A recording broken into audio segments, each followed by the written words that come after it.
Hello everyone, my name is Commander Pasta from Level 0 and I am here to help you set up OBS correctly for streaming on Twitch. We go through each setting step by step and I will explain to you which choice you should make that suits your setup. This means that I will help you with making decisions based on your PC, although I can only be vague as I obviously can't tell which PC you are using in your specific case. So, let's start with taking a look at the interface as soon as we've gotten our fresh install done. The black screen is the preview that your viewers will see. Now obviously you want to make something appear on our, let's say, canvas that our viewers are supposed to see later. In the lower left corner you can already see two empty lists for scenes and sources. These lists are our organizer for our content. One scene is already there by default, as you can see.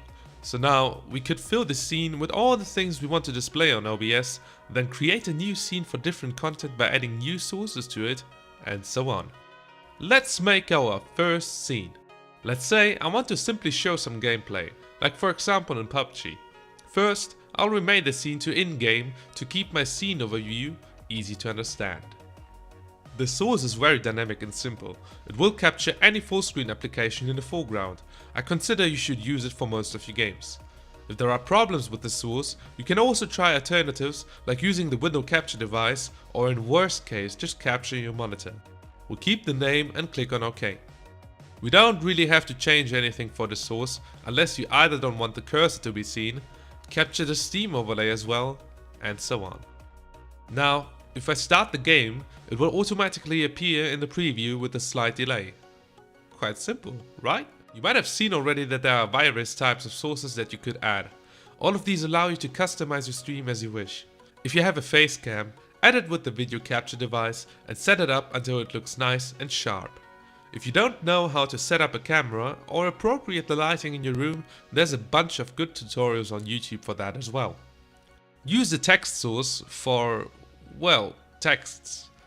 Use the media sources for all kinds of pictures like welcoming screens or in-game overlays.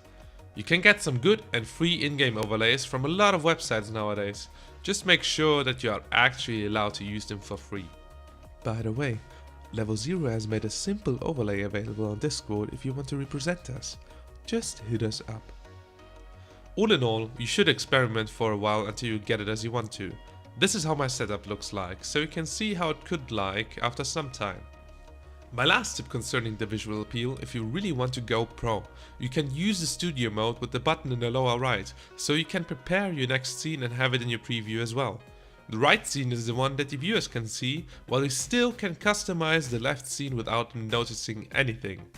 Secondly, in this mode you can select your transition between scenes dynamically. I have set up some substantial ones for myself, like swiping, short fades, and long fades. To take it to the next level, you can even make your own transition. I'll link you a quite good but not that easy tutorial in the description below. Now, on to the second half of this tutorial. Let's change our actual streaming settings so we can run everything smoothly. The first important part is the stream setting. Your stream key is your code that tells Twitch which profile the stream belongs to. Only you can see it and you shouldn't show it to anyone else. Seriously, don't. To get your stream key, go on Twitch, open your dashboard in the upper right corner, then click on channel in the left navigation bar, then stream key and finally show key.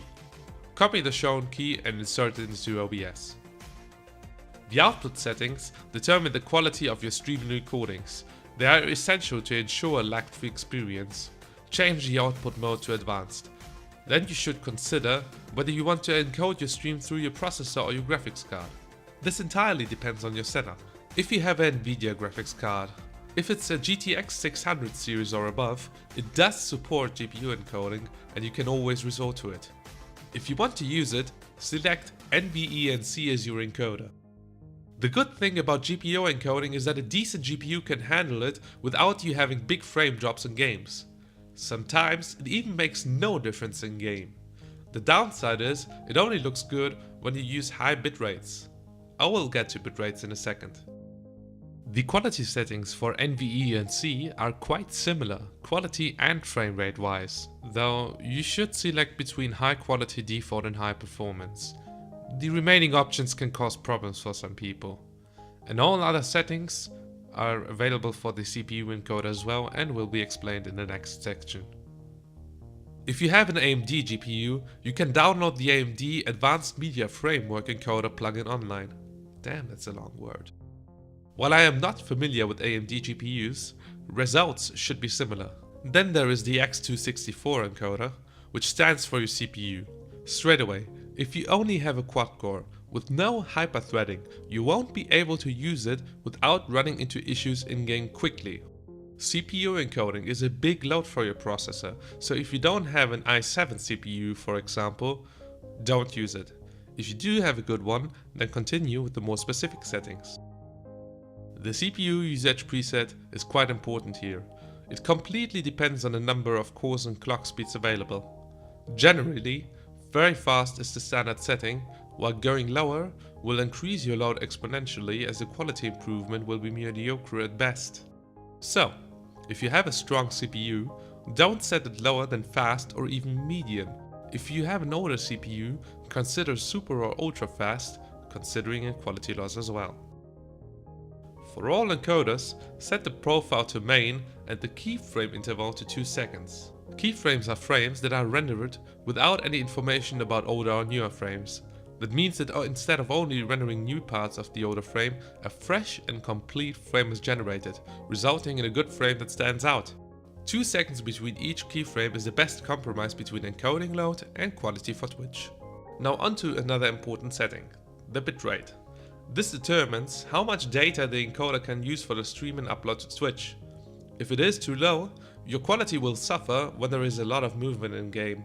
But the higher it gets, the better your internet must be as a viewer to be able to watch the stream. Your bitrate also depends on your own internet upload speed and your stream resolution. Let me help you understand what bitrate is the best for your stream. If you don't know it already, start a quick internet speed test online to see how fast your upload connection is. If it's 3000 kilobits per second, for example, which is the measure for the bitrate by the way, you couldn't set the bitrate in OBS to 3000 as it would fully take up your internet connection upload wise, which obviously wouldn't work out. So generally don't use more than 60 to 70% of your upload bandwidth for your stream. Now go into the video settings and set your canvas resolution to the actual resolution of your monitor. The output resolution is the resolution that you'll stream at. This and the frame rate are the key factors for your stream quality, like the quality setting on YouTube, but also for the load your encoder will have. A good budget solution is a 1280 by 720 output with 30 frames per second. There is a broadcasting guide on Twitch, which I'll link in the description as well, that shows you what bitrate and what encoding level, another output setting, you need to select for your recording stream resolution and frame rate. The downscale filter is just another quality setting that will rather have a small performance impact. All in all, you should experiment with your bitrate, resolution, frame rate and quality settings by using the stats that are indicated in the lower right corner of OBS. There you can see all frames that you've lost.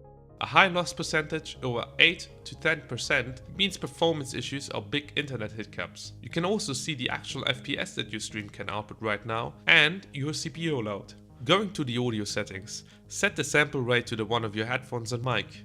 And if you don't know what I'm saying, just leave it as is. Then change your audio devices to the ones that you want to use. To summarize, there is a lot you can learn to improve and individualize your stream, but this video will have your basics covered so your viewers can see your gameplay without big problems. If you like this video, come say hi in our Level 0 Discord. We are a nice streaming community that helps you with becoming the streamer that you want to be. Commander Pasta from Level 0, out.